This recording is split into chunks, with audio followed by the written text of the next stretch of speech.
জয় মা তারা। আজকে মা তারার ডাকে আমি আমার সব পরিবারকে নিয়ে চললাম মা তারার কাছে পুজো দিতে।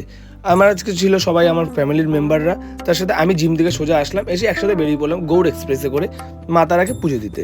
তো ট্রেনটা যথেষ্ট ভালো ছিল, ট্রেনে যথেষ্ট স্পিডে টানছিল। আমাদের 4টে স্টপেজ ছিল, ব্যান্ডেল, বর্ধমান, শান্তিনিকেতন এবং রামপুরহাট। তো আমরা বর্ধমানে নেমে একটু ছবি টবি তুললাম, তোলার পরে বর্ধমান স্টেশন ছেড়ে আমরা বেরিয়ে পড়লাম।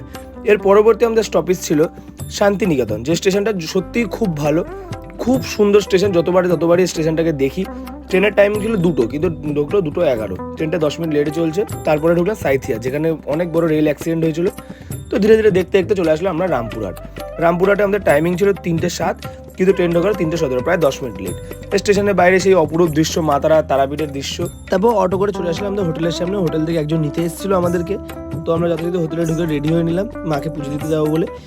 দীর্ঘ অনেক অপেক্ষার পরে মায়ের সেই লাইনে আসলাম। লাইন তো প্রচুর পড়েছে, বছরের প্রথম শনিবার ছিল। দীর্ঘ 4 ঘন্টা পরে মাকে দর্শন করলাম, পুজো দিলাম। আমি প্রথমবারের মতো মাকে ভোগ দিয়ে পুজো দিলাম। তো আমি প্রথমে একটু ভয়ও পাচ্ছিলাম যে আমি ভোগ প্রসাদগুলো সবাইকে দিতে পারবো কিনা, সবাই পাবো কিনা। কিন্তু তারপরে দেখলাম না, মানুষের অভাব পড়েনি, মা চাইলে সব কিছুই সম্ভব। তো তারপর রাত্রেবেলা আমরা শ্মশানে ঘুরলাম। শ্মশানে ঘুরে এবার আমাদের সময় হলো তারাপীঠ ছেড়ে বেরিয়ে যাওয়ার। তো মনটাও খুব খারাপ লাগছিল, যেহেতু যেই 2 দিন ধরে আমরা অপেক্ষা করছি কবে আসবে, কিন্তু দেখলাম 2 দিন আসার পরে পট করে দিনটা চলে গেল। তো ঠিক আছে, দেখা হবে আবার পরের ভিডিওতে। ভিডিওটা ভালো লাগলে সাপোর্ট করো, লাইক করো। চলো টাটা, জয় মা তারা।